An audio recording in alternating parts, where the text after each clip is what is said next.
जिनका चरण कमलों का आश्रय लेकर के ऋषिजन, योगी जन, भक्तजन अपने जीवन के परम लक्ष्य को प्राप्त कर लेते हैं। उन पावन चरण कमलों का दर्शन करते हुए आप सभी का वंदन, अभिनंदन।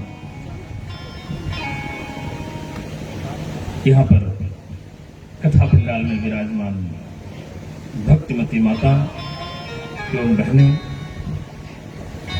आप सभी के हृदय कमल में विराजमान श्री लाडली जी के पदनख चंद्रिका का दर्शन करते हुए सादर बना।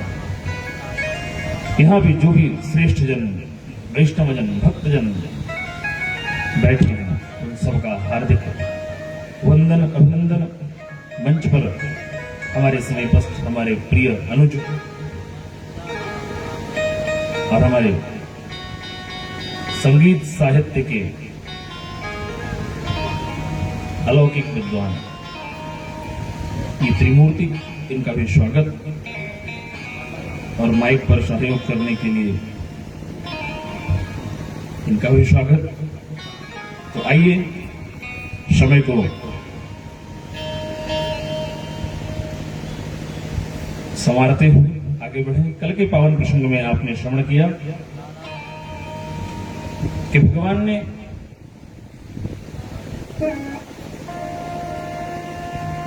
एक ऐसा विचार प्रस्तुत किया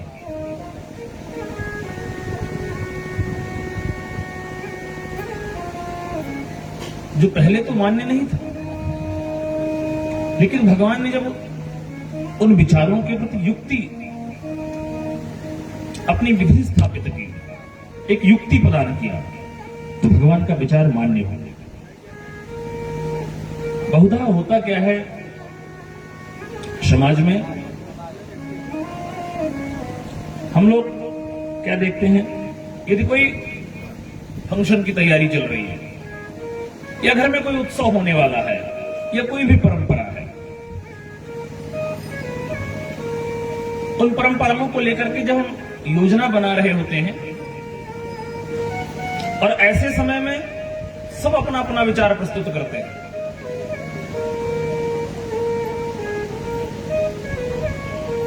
ऐसे समय में यदि हमारा छोटा सा बालक अपना कोई विचार प्रस्तुत करे तो हम उसे क्या करते हैं, उसके विचारों को दबा देते हैं और उसे कहते हैं अभी कल का पैदा हुआ, हमें पढ़ाने चला है।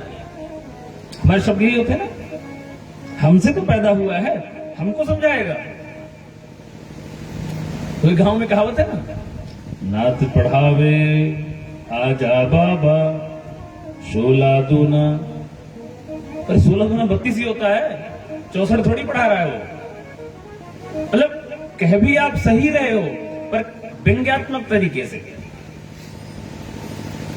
शास्त्र कहते हैं हम सनातन वैदिक परंपरा को मानने वाले लोग किसी व्यक्ति की बात नहीं मानते, ना किसी व्यक्तित्व की बात मानते हैं। हम जो मानते हैं हम शास्त्र की मानते हैं। शास्त्र क्या कहते हैं, युक्तिहीन विचारेषु धर्महानि प्रजायते। यदि कोई महापुरुष, जिसे महापुरुष का तमगा मिल गया हो, या समाज में जिनकी बातों को मान्यता दी जा रही है, या हमारी कुल परंपरा में जो व्यक्ति श्रेष्ठ है, यदि उनकी कोई बात जो युक्ति विहीन है, आचार्य विहीन है, युक्तिहीन विचारेषु धर्महानि प्रजायते, जिसमें धर्म की हानि हो, जिसमें परंपरा का नुकसान हो, क्या ऐसा कोई अपराध बन रहा हो जिसके करने के द्वारा, जिस क्रिया को संपादित करने के बाद समाज में वैमनस्य पैदा होता हो? यदि कोई श्रेष्ठ भी व्यक्ति ऐसी बात कहे तो उसकी बात को मानना नहीं चाहिए। लेकिन यदि कोई छोटा सा बालक भी यदि कोई अच्छी बात कह रहा है, यदि कोई अच्छी बात वो कह रहा है, तो उसकी बात को सहजता से स्वीकार कर लेना चाहिए। यही शास्त्र कहते हैं। एक संत, अभी भैया ने कहा कि संत क्या करते हैं जब आपके घर में आते हैं, ब्राह्मण क्या करते हैं जब घर में आते हैं?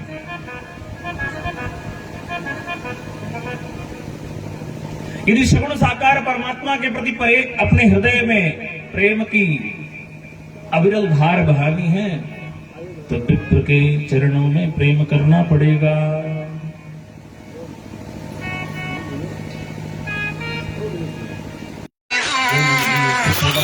दुर्लभ संत समागम भाई, सब कुछ मिल सकता है, तात मिले पुनि मात मिले, शुद्ध भ्रात मिले जननी सुखदाई।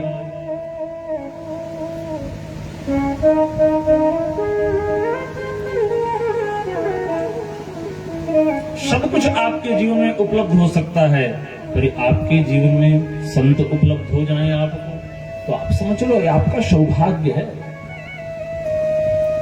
हमारे जीवन का दुर्दिन कौन सा है?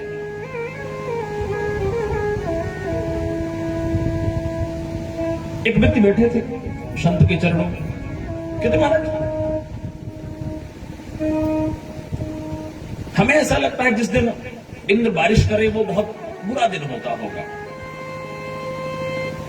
जिस दिन ओले बरस जाएं वो भी बड़ा बुरा दिन होता होगा। सो दिन दुर्दिन नाही मेघ नभ में बहरावे, आ दिन इंद्र उपल वर्षा करी जगत गिरावे। अशो दिन दुर्दिन नाही पेट को अन्न न पावे,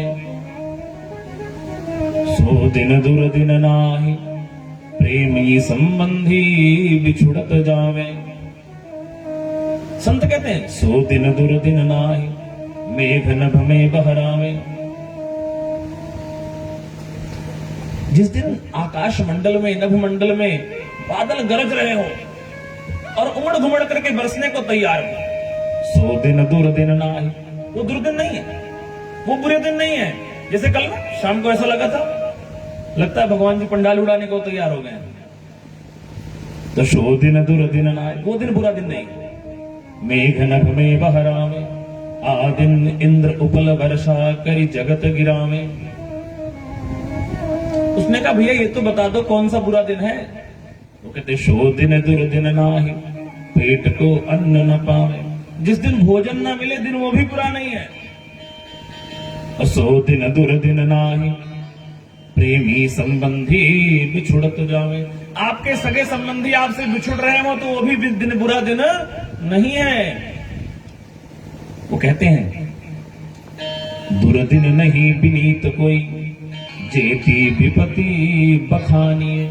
ऐसा कोई बुरा दिन है ही नहीं जिसके बारे में कहा जा सके, लेकिन श्रवणन पड़े न हरि कथा तो सो दिन दुर्दिन जानिए। जिस दिन किसी संत के माध्यम से, किसी ब्राह्मण के माध्यम से, किसी भक्त के माध्यम से आपके कानों में हरि चर्चा ना पड़े, आपके जीवन का बुरा दिन वही दिन है। ये सबके लिए नहीं, भक्तों के लिए, वैष्णवों के लिए, संतों के लिए। सारे नियम सबके लिए नहीं होते। जो भगवान से प्रेम करते हैं उनके लिए है, क्योंकि जो संत होते हैं वो प्रकाश तो सब में डालते हैं, वो प्रेम तो सबको करते हैं, लेकिन उनके प्रेम का जो रिफ्लेक्शन है वो आप वापस किस में आता है? जो संत हृदय होता है, जो भक्त हृदय होता है उनमें। जब सूर्य का प्रकाश होता है तो कोयले के ऊपर भी उतनी ही किरण पड़ती है और हीरे के ऊपर भी उतनी ही पड़ती है, लेकिन उस किरण को वापस कौन करता है? कोयला करता है या फिर हीरा? हीरा करता है। अब इसमें कोयला नाराज हो जाए कि हम में से तो रिफ्लेक्शन नहीं होती है, तो क्या अपराध सूर्य का है? गलती किसकी? ये तो कोयले की गलती है ना। ये तो कोयले का स्वभाव है, इसलिए ऐसा नहीं हो रहा है। इसमें सूर्य का तो कोई अपराध नहीं है। उसी तरह वो दिन जिस दिन हमें भगवान के चरित्र सुनने को ना मिले, अब वो चरित्र क्या किसी मंच से ही सुना जाए? ऐसा नहीं है। आप अपने घरों में बैठ करके भी भगवान का चिंतन कर सकते हैं। ये तो एक कथाओं का माहौल चल रहा है, कथाएं हो रही हैं। अब हर महीने में तो कथाएं होती नहीं अपने आसपास में, तो क्या फिर भगवान की चर्चा नहीं सुननी चाहिए? जो सुना है उसी को निरंतर आपस में अपने सगे संबंधियों में चर्चा करें। तो भगवान की बात को सर्वसम्मति से स्वीकार किया गया। भगवान की बात पे सभी ने मुहर लगा दी। क्यों? क्योंकि भगवान की बात युक्तिपूर्ण थी, तर्कपूर्ण भगवान की बात को सबने स्वीकार किया। और इंद्र भगवान की पूजा न करके गोवर्धन महाराज जी का पूजन हुआ। इंद्र क्रोधित हो गए, वर्षा हुई और भगवान की शरण में सारे ग्वाल बालक, सारे ब्रजवासी भगवान की शरण में आ गए। भगवान ने कहा भैया हमारी शरण में क्यों आ रहे? जिनकी पूजा की है उनकी शरण में चलो, वही हमारी रक्षा करेंगे। क्योंकि मेरे देवता ने मुझसे कहा था जब भी कोई संकट आए तुम पे, आप हमारे पास आ जाना। तो फिर क्या करना? बोले चलो तो शरण में। जैसे शरण में पहुंचे गोवर्धन नाथ के, भगवान ने क्या किया? एक बालक जैसे एक छत्र को उखाड़ करके अपने हाथों में रख लेता है, उसी तरह भगवान ने उस गोवर्धन को उठा करके अपनी कनिष्ठिका अंगुली पे रख लिया। जब भगवान ने अपनी कनिष्ठिका अंगुली पे गोवर्धन को धारण कर लिया, ब्रजवासियों ने कहा अरे लाला, तुझमें इतनी शक्ति कहां से आ गई? भगवान ने कहा मुझ में शक्ति नहीं है, मेरे देवता ने मेरे को एक मंत्र दिया था और कहा था जिस दिन भी कोई संकट हो ये मंत्र पढ़ लेना और मेरे नीचे आ जाना। ब्रजवासियों ने कहा अब जो लाला जो कहे सब तेरी बात पे तो हमने हाँ ही करना है। समर्पण ये होता है।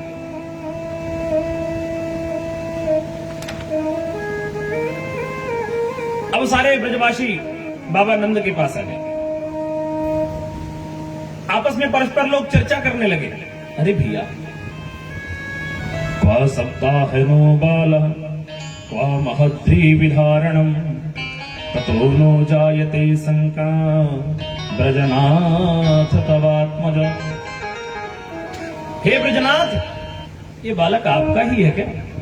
हमें तो ऐसी शंका हो रही है, क्योंकि कोई छोटा बालक ऐसा कार्य कर सके ऐसा संभव नहीं होता है, पर इसने किया है तो इसका मतलब ये कोई ना कोई अद्भुत बालक है।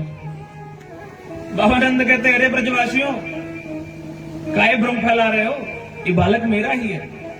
एक राज की बात बताऊं, एक दिन की बात है। हमारे यहां पर कौन आया था?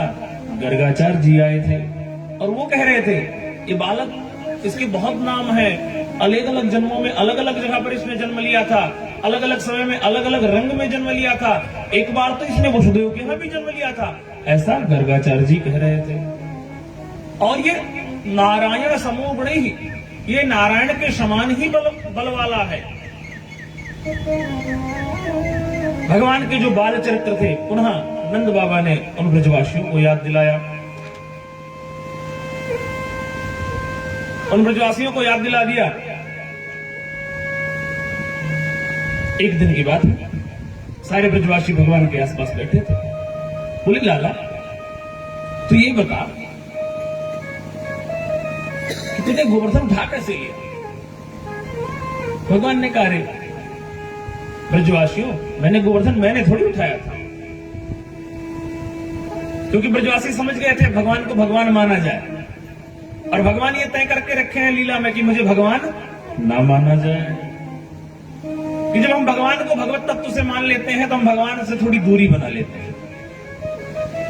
हम भगवान में महत्व बुद्धि रखते रखते भगवान को इतना महत्व दे देते हैं कि उनको टाइम से मंदिर खोलेंगे, टाइम से मंदिर उनका बंद करेंगे और टाइम से हम उनके साथ सो जाएंगे, क्योंकि वो भगवान है।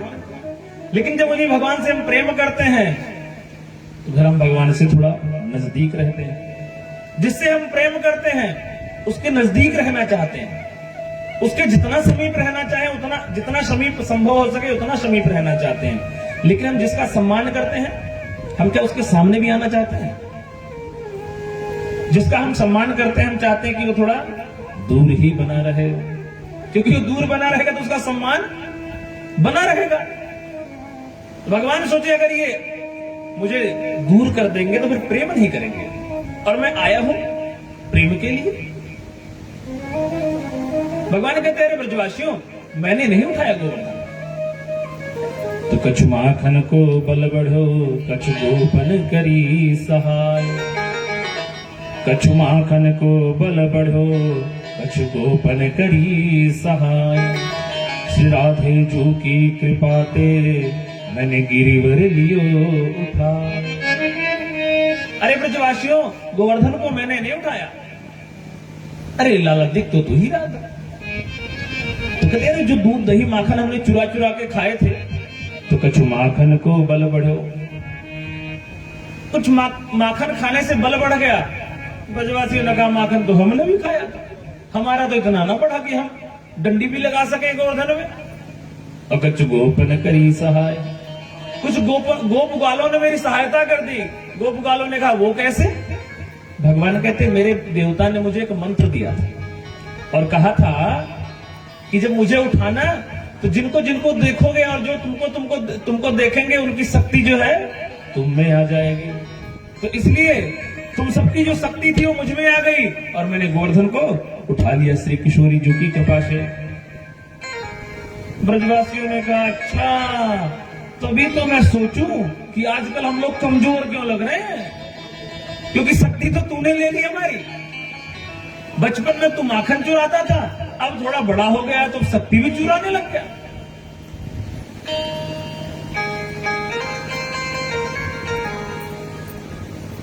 इंद्र ने जो सामवर्तक नाम के मेघों से वर्षा कराई थी, सोचा जरा ब्रज को देख के तो आऊं कि अब क्या हालत है, ब्रज कहीं डूब तो नहीं गया, क्योंकि इतनी बारिश हो गई है कि ब्रज को डूब जाना चाहिए। ऐसा विचार करके इंद्र ब्रज को देखने आ गए। और जब देखने आए तो यहां क्या देखते हैं? यहां तो धूल ही धूल उड़ रही है। अरे भैया जहां बारिश होती है वहां धूल तो नहीं उड़नी चाहिए ना। जहां बारिश होती है वहां धूल तो नहीं उड़नी चाहिए, पर ब्रज में तो धूल उड़ रही है। इंद्र को समझ आ गया। इंद्र समझ गया कि कोई सामान्य बालक नहीं, ये साक्षात परमात्मा है।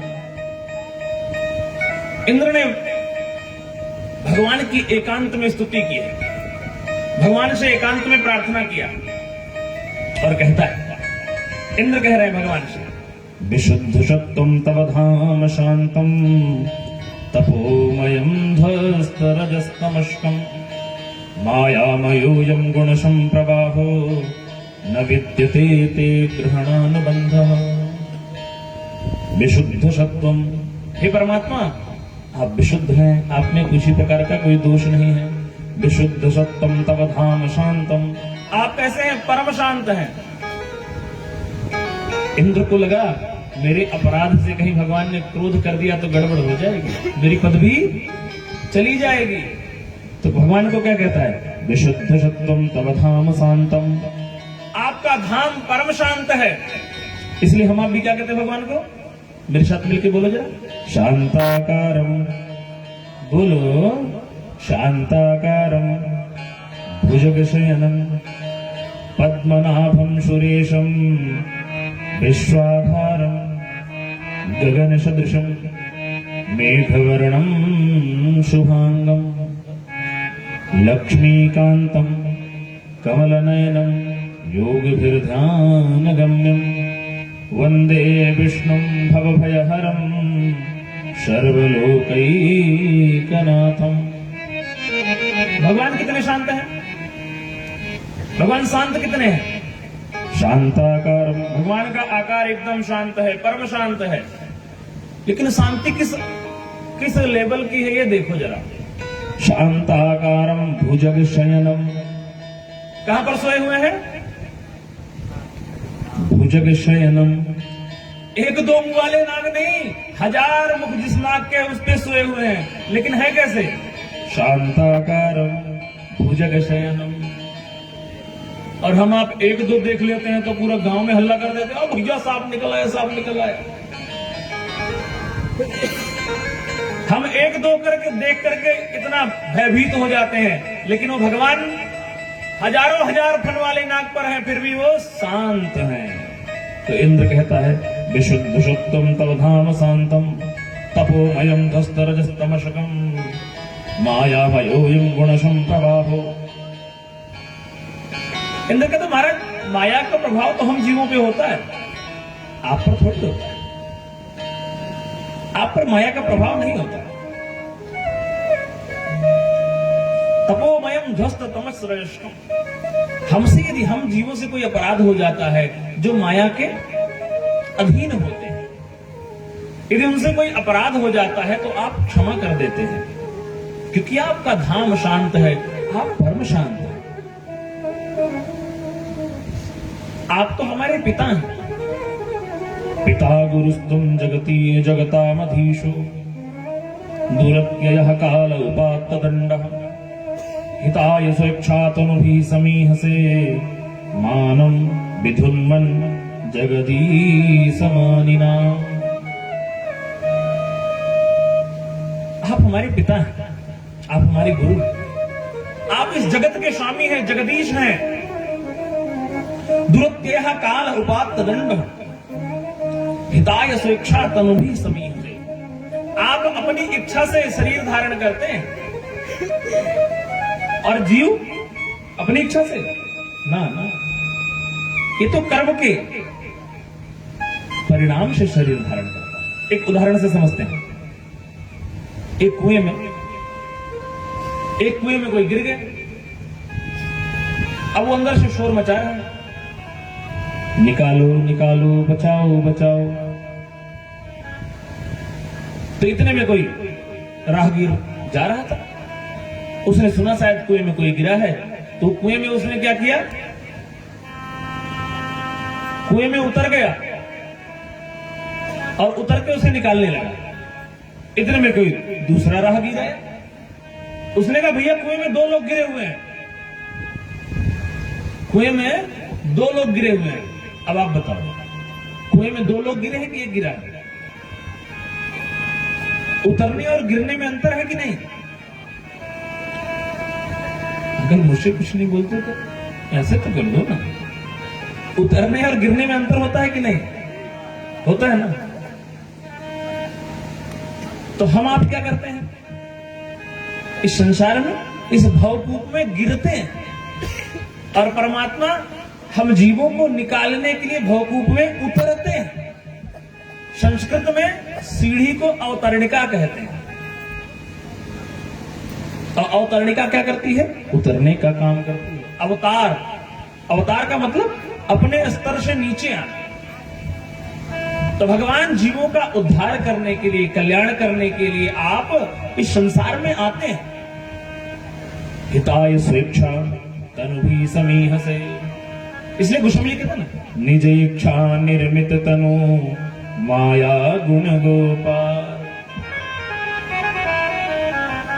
भगवान अपनी इच्छा से शरीर धारण करते हैं। इंद्र कहते हैं मानम विधुन्मन जगती जगदीश मानिना। वैसे तो इस संसार के जगदीश, इस संसार के परमात्मा आप हैं, लेकिन माया के प्रभाव के कारण से हम लोग अपने आप को यहाँ का भगवान मानने लग जाते हैं। तो समय समय पर आप हम सबका ऑपरेशन कर देते हैं, क्योंकि हम आपके बालक ही तो हैं। आप हमारे पिता हैं, गुरु हैं, जगदीश हैं। भगवान की दिव्य स्तुति की इंद्र ने, और भगवान इंद्र को कहते हैं गम्यताम सक्र वह क्रियताम में अनुशासनम। देखो भैया, शासन जीव का हो, शासन जीव का हो, लेकिन अनुशासन परमात्मा का हो, धर्म का हो, संस्कृति का हो, शास्त्र का हो, ग्रंथ और संत का हो। जो समाज, जो व्यक्ति, जो परिवार संत और सद्ग्रंथ को नहीं मानेगा, उसके जीवन में सिर्फ और सिर्फ संशय, संदेह का पिटारा हमेशा भरा रहेगा। जो अपनों की बात नहीं मानता, अपनों से बड़ों की बात नहीं मानता, वो पैसे देकर के वकीलों की बात मानेगा। अब निर्णय आपका कि पैसे देकर के बातें माननी है या अध्ययन अध्यापन करके अध्यात्म की शरण में आकर के फ्री में बात माननी है। भगवान कहते हैं गम्यतां शक्रभद्रम महाक्रियतां मेनुशासनम। जो मेरा अनुशासन है, जो मेरे द्वारा स्थापित की गई मर्यादा है, हे इंद्र, उसका तुम पालन करो। और स्वस्थीयतां स्वाधिकारेषु, जो तुम्हारा अधिकार है, स्वस्थीयतां स्वाधिकारेषु इक्तैर्वह संविवर्जितैः। जो तुम्हारा अधिकार है, जो तुम्हारे अधिकार क्षेत्र की बात है, तुम उसका पालन करो। जो अधिकार क्षेत्र हमारा है उसमें आकर के टांग ना अड़ाओ, नहीं तो गड़बड़ हो जाएगी। साथ में गौ मैया को लाया था, गैया मैया को लेके आया था। सुरभि मैया भगवान के सामने कहती हैं, कृष्ण कृष्ण महायोगिन विश्वात्मन विश्वसंभव भवता लोकनाथेन सनाथा वयमच्युत। हे अच्युत, हम सब अनाथ हैं, आपकी शरण हम स्वीकार करते हैं। आपकी शरण में हम आ जाएं तो आप हम पर कृपा करें। देखो भैया, भगवान ब्रह्मा जी से भी अपराध हुआ, और भगवान ब्रह्मा जी से जो अपराध हुआ, उन्होंने ब्रजवासियों को भगवान से दूर किया था। लेकिन इंद्र ने क्या किया? अपराध इंद्र से भी हुआ। ब्रह्मा जी ने तो लगभग 40 श्लोकों में भगवान की स्तुति की, भगवान ने उनको माफ नहीं किया। लेकिन इंद्र ने तो सिर्फ 10 श्लोकों में भगवान की स्तुति की, भगवान ने उसे माफ कर दिया। ब्रह्मा जी की तरफ तो आंख उठा करके देखा भी नहीं भगवान ने, पर इंद्र को तो भगवान आश्वासन आशीर्वाद देते हुए कहते हैं कि अब ऐसी गलती नहीं करना, जाओ तुमको हमने माफ किया। भगवान कौन से गुण पर, कब, किस पे, कहां, किस विधि पे रीझ जाए, कोई पता नहीं। किसी प्रॉपर एक विधि में पर्टिकुलर कोई एक कार्य करने से भगवान रीझ जाते हैं, ऐसा नहीं होता है। इदमित्थम नहीं है। गोस्वामी जी यही तो कहते हैं कि हमारे जीवन में हमने राम नाम जपा है, भगवान प्रसन्न हुए हैं, भगवान मिले हैं। आइए बिंदु जी के पद का आनंद लेते हैं। न जाने कौन से गुण पर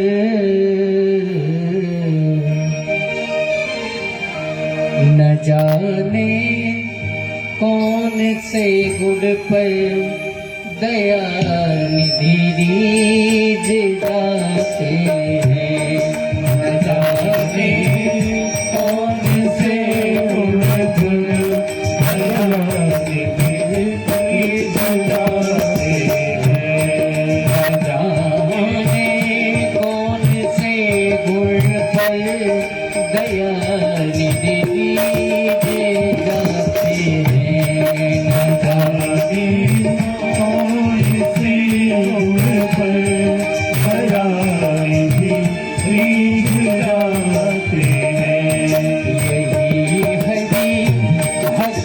कहते हैं,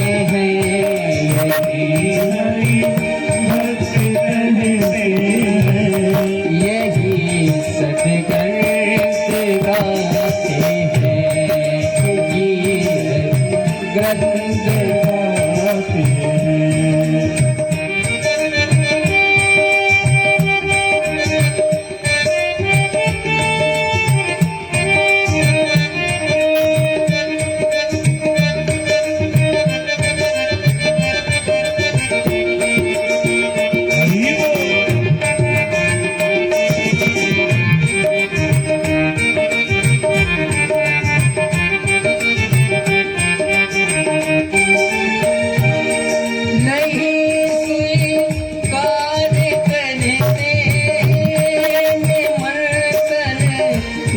दुर्योधन का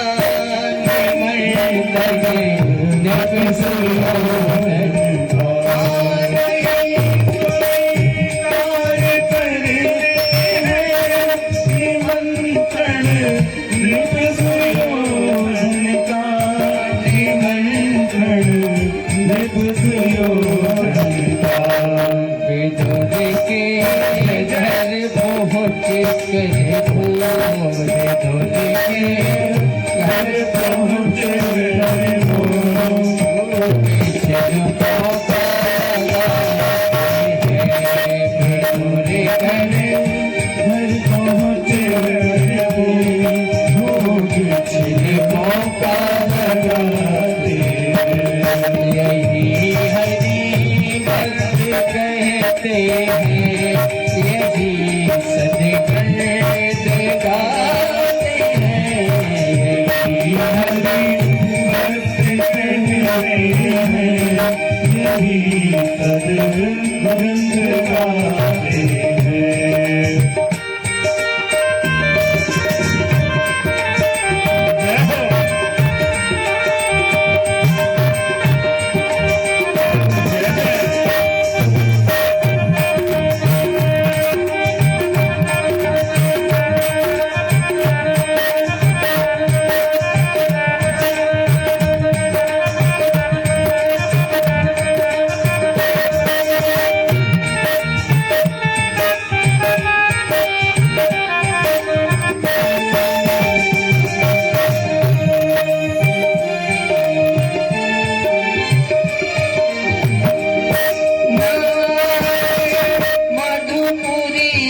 दुखों कथा सुनकर बताए दुख कथा सुनकर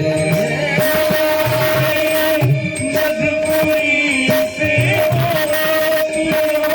की दुख कथा सुनकर दुख कथा सुनकर द्वारिका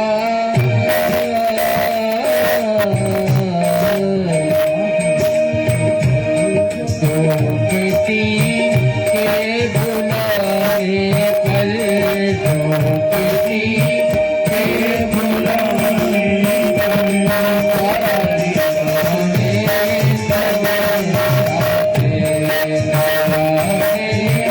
कौन से गुण पर हरानी तेरी गजाते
कारण से हो कृपा, तो कृपा निधि ऐसी कृपा ही न।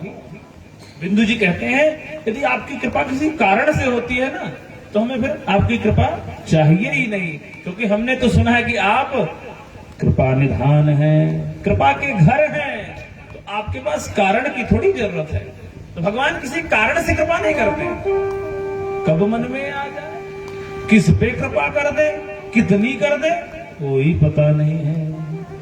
तो कब हूं की करी करूं नानर देही, कब हूं की करी करूं नानर देही, देत हे तू बिनु ईस स्नेही, देत हे तू बिनु ईस स्नेही। ये मानो तन हमें भगवान ने दिया, तो क्या कुछ किया था हमने? कोई पर्ची कटाई थी क्या हमने? कोई रसीद कटवा के आए थे? है? ये मानो तन मानो चोला जो मिला हमको, तो क्या हम रसीद कटवाने गए थे वहां पे कि हमारे नाम की भी काट दो?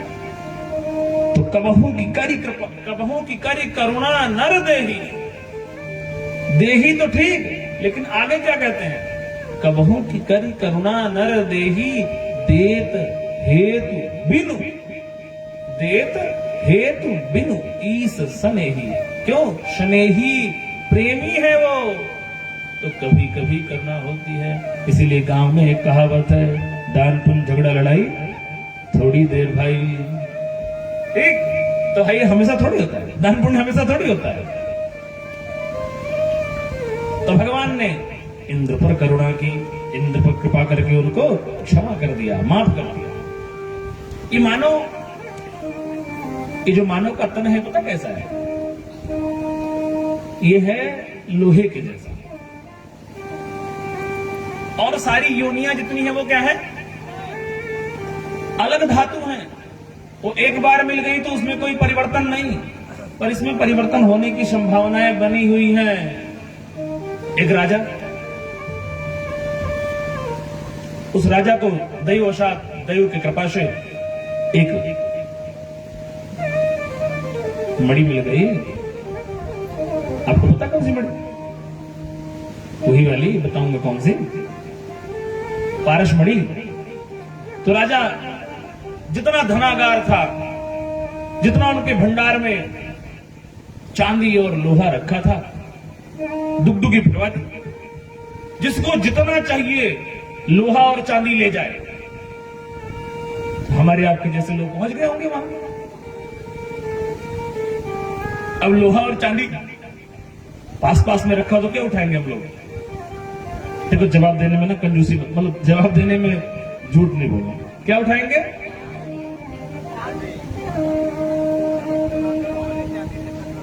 क्या नानी क्या करे? चांदी, चांदी उठाएंगे। हमारे जैसे कुछ लोग लेट हो गए थे पहुंचने में, अब आप लोग नीचे तो भाग लिए उठाने के लिए। हमारे जैसे हम 5-6 लोग रह गए, हम लोग पहुंचे तो लोहा बचा था, तो हम भी मुंह जरा लटका के लोहा उठा के निकल ले। राजा ने पीछे से आवाज लगाई, अरे लोहे वाले सुनो भाई, आप लोग जा रहे थे उठा उठा के चांदी। हम लोग खड़े हो गए, पता नहीं क्या कहने वाला है। राजा ने कहा, भैया लोहे वाले खड़े हो जाओ सारे। एकदम हम लोग खड़े हो गए, भाई हमारे पास लोहा था। राजा ने वो जादुई मणि निकाली और जैसे हमारे लोहे के पात्रों में छुआना शुरू किया, तुरंत सोने का आकार धारण कर लिया। अब जो चांदी लेके भाग रहे थे, उन्होंने ऐसे किया, ये क्या कर दिया हमने? देव योनिया या अन्य जो भी जीव हैं, वो सब चांदी के हैं, उनमें कोई परिवर्तन नहीं है, उनमें अवसर है ही नहीं, उनमें हरिभजन का अवसर है ही नहीं, उनमें सत्संग का अवसर है ही नहीं, वो सिर्फ भोग योनि है। लेकिन जो मानव तन है, यहां आप कुछ भी हो सकते हो। आप मानव से पशु भी बन सकते हो और मानव से आप देव भी बन सकते हो। यहां अनंत संभावनाएं हैं। देव तो देव, आप ब्रह्म भी बन सकते हो। यह है मान्यता। अब मानव तन पाने के बाद भी यदि भजन ना हो, सत्संग ना हो, कीर्तन ना हो, तो फिर ये तो अन्याय है। किसके साथ? अपने साथ। नर्तन पाए विषय अनुरागी। विषयों का भोग करो पर परमात्मा का स्मरण निरंतर बना रहे। न हरि भूलो न जग छोड़ो, न हरि भूलो न जग छोड़ो, कर्म कर जिंदगानी में, रहो दुनिया में यूं जैसे कमल रहता है पानी में। कमल पानी के बगैर रह भी नहीं सकता है, पर कमल पे पानी का कोई प्रभाव भी नहीं होता है। उस पर जल डालिए, जल टिकेगा नहीं। तो आपके यहां भी एक पत्ता होता है ना, कौन सा नल के आसपास होता है वो? अरे किसका संज्ञा बनाते हो? अरबी होता है ना।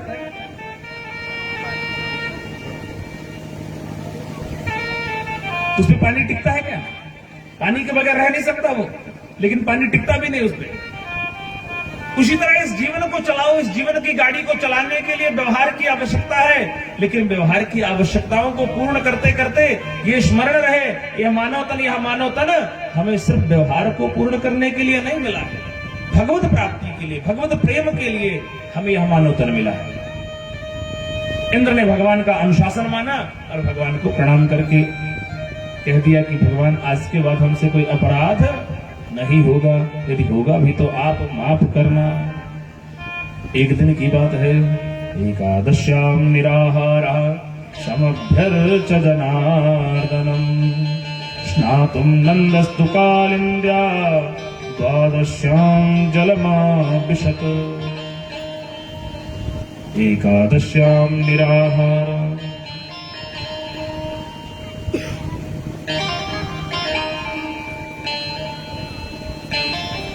दूरभाष संचार के माध्यम से जन जन तक उनके मन की आवाज को पहुंचाने का कार्य जो हमारे बाबूजी करते थे, आज हमारे बीच है, उनका स्वागत है। तो आइए, एकादश्याम निराहारः समभ्यर्च जनार्दनम, स्नातुम नंदस्तु कालिंद्यां द्वादश्याम जलमापिशत। आज बाबा नंद का एकादशी का व्रत था। निराहार व्रत किया उन्होंने। निराहार व्रत करके भगवान नारायण की पूजा की। हम लोग जिस दिन व्रत होते हैं हम क्या करते हैं? क्या करते हैं हम लोग? हमें लगता है जिस दिन व्रत होता है उस दिन खाली अन्न नहीं खाना चाहिए। व्रत का मतलब सिर्फ नहीं है ना? अच्छा, यहां पर वो लोग हाथ खड़े करें जो एकादशी का व्रत करते हैं।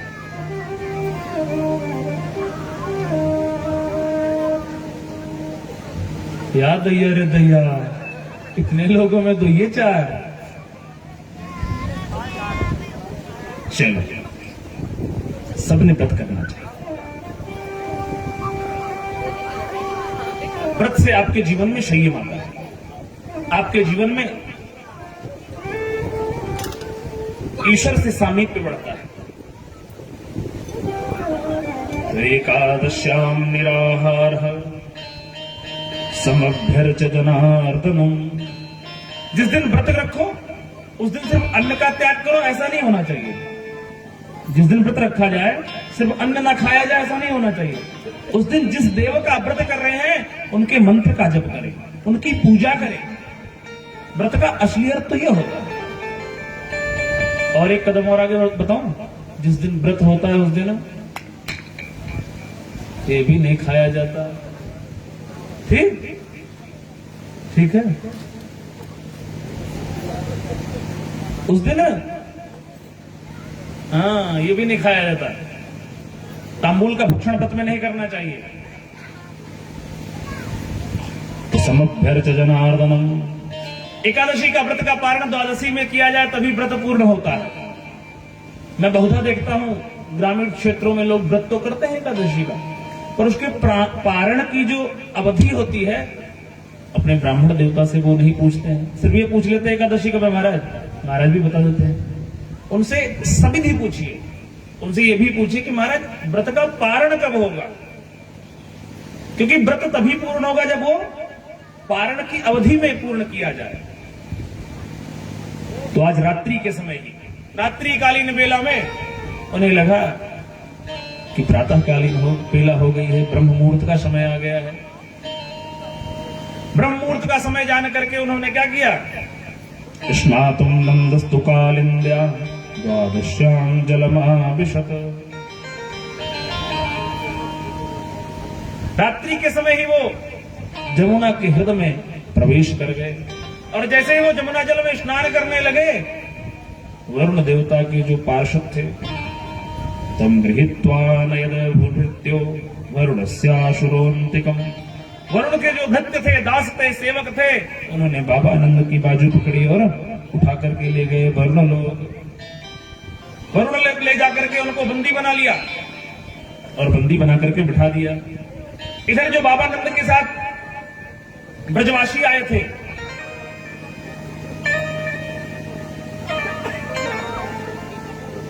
हमारी बहुत स्नेह करने वाली मां है, मुझ पर बहुत स्नेह करती है।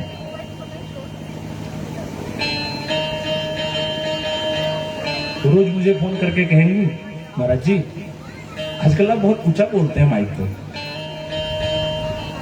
तो माइक पे थोड़ा धीरे बोला करिए। अब उनको कैसे बताऊं कि सब तक आवाज पहुंचानी है ना। बहुत प्रेम करते हैं। देखो प्रेम का अद्भुत स्वरूप होता है। तो भगवान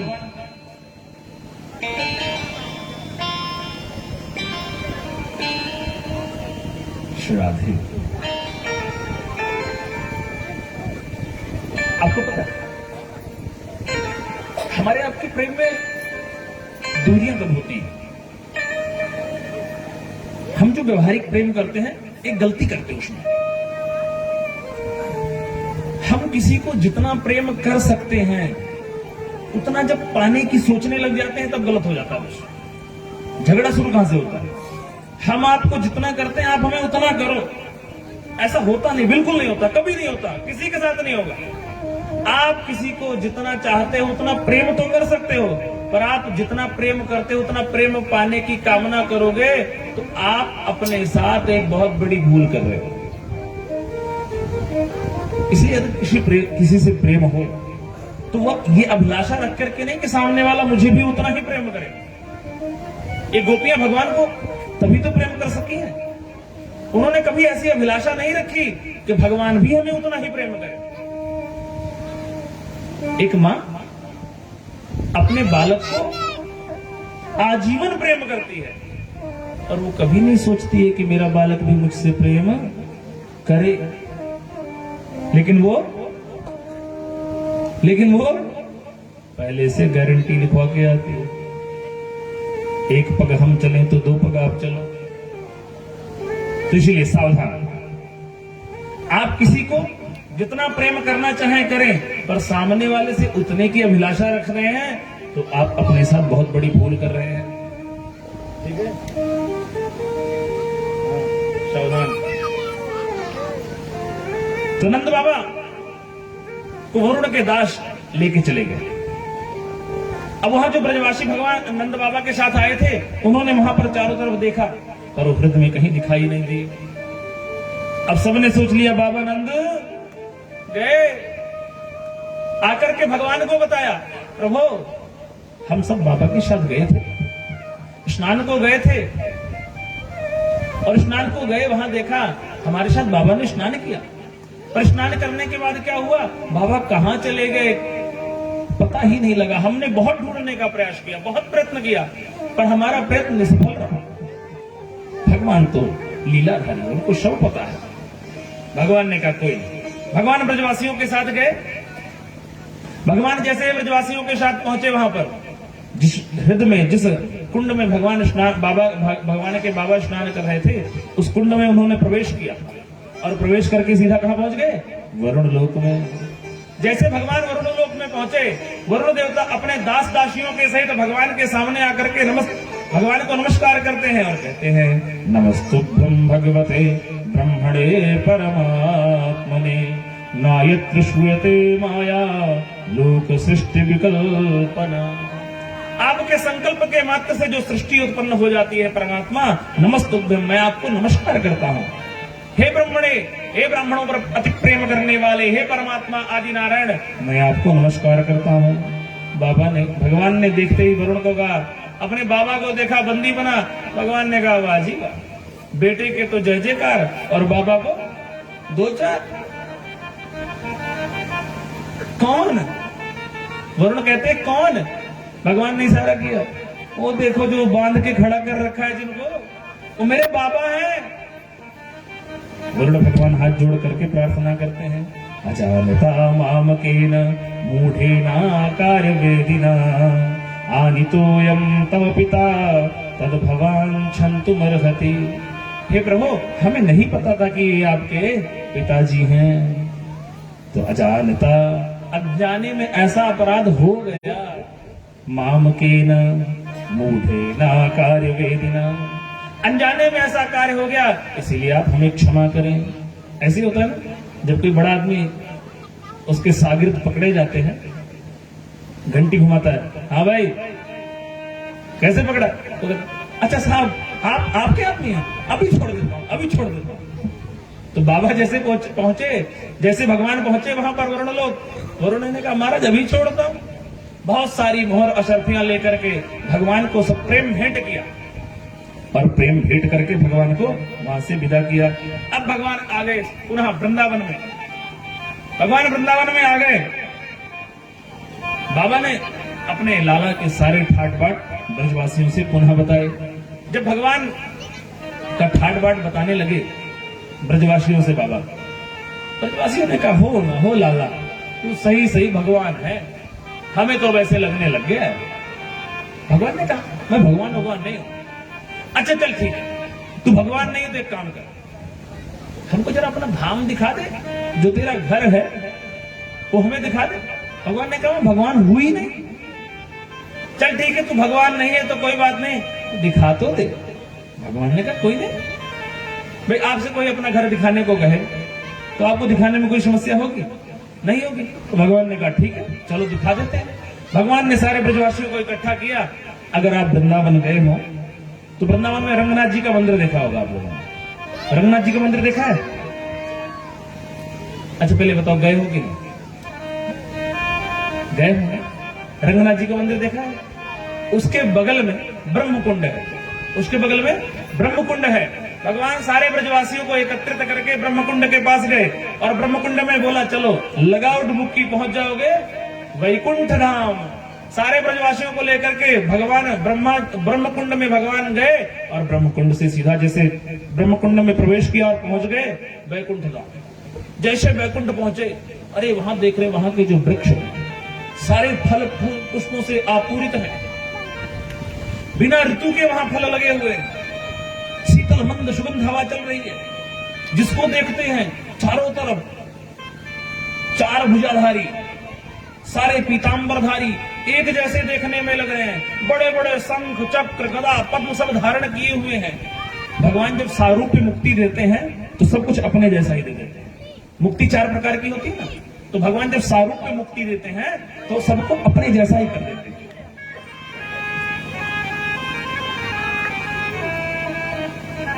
ब्रजवासियों ने देखा, अरे वाह, यहाँ तो सारे एक ही वेशभूषा के दिखाई देते। ब्रजवासियों ने जरा ऊंची आवाज में, ओ भैया राम राम।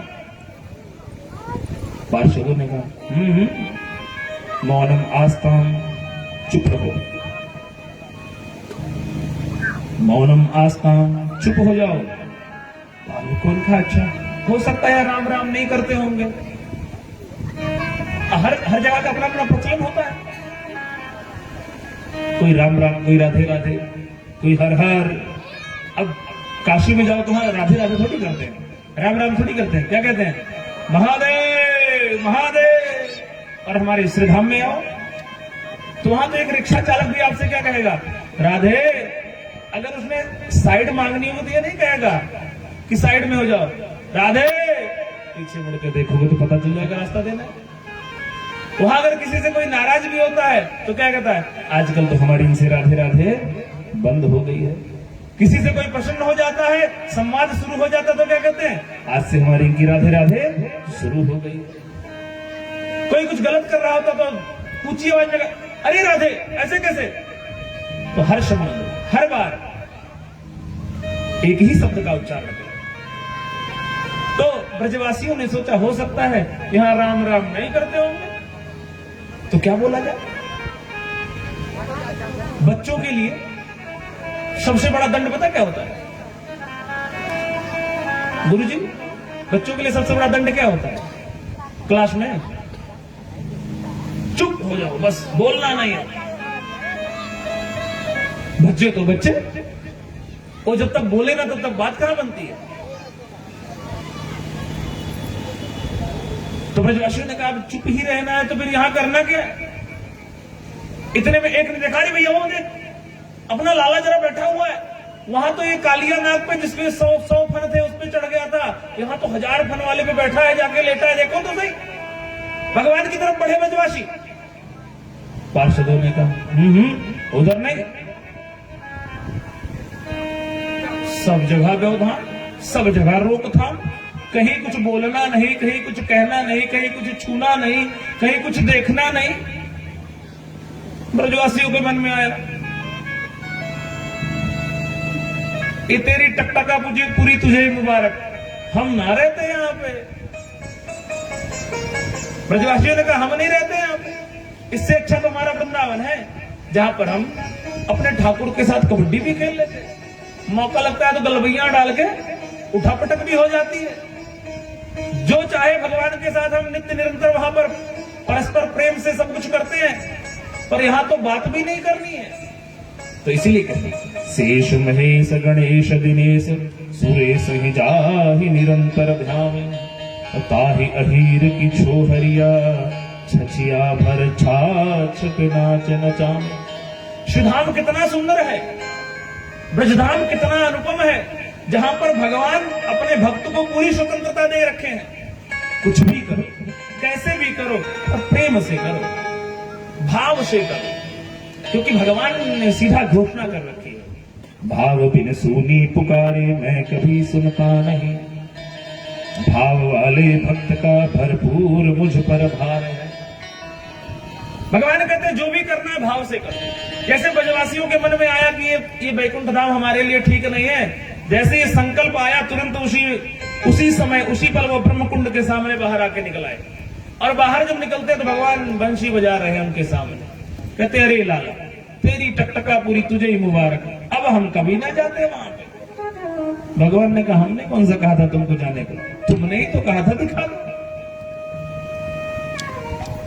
भगवान कितने सहज हो जाते हैं जब वो अवतार लेते हैं। भगवान कितने सहज हो जाते हैं, सोचो। एक ब्रज कुमारी, एक ग्वालिनी आज दौड़ी दौड़ी नंद भवन में आई। अरे लाला, भगवान ने कहा बोल, आज मेरे घर में कोई नहीं है। भगवान ने कहा तेरे घर में कोई है तो मैं क्या करूं, जरा चलना। क्या करना है? अरे वो गोबर उठाना है। भगवान ने कहा अच्छा, बदले में डील पहले फाइनल हो जाए ना। भगवान ने कहा बदले में, उसने कहा करना क्या? बदले में जितने बार गोबर उठाएगा तो उसका तसला पलवा जो भी जितने तसला गोबर उठा देगा उतने माखन के लोना दे देंगे। भगवान ने कहा गिनती कैसे होगी, अगर तू बेईमानी कर गई तो। और भगवान को पता था लोग इतने बदमाश होते हैं। अगर तू बेईमानी कर गई तो बोलो एक युक्ति बताती हूं, एक काम करेंगे, जितनी बार तू गोबर उठाएगा ना उतनी बार तेरे माथे पर, तेरे मुख कमल पे मैं गोबर की एक बिंदी लगा दूंगी। भगवान ने कहा डन।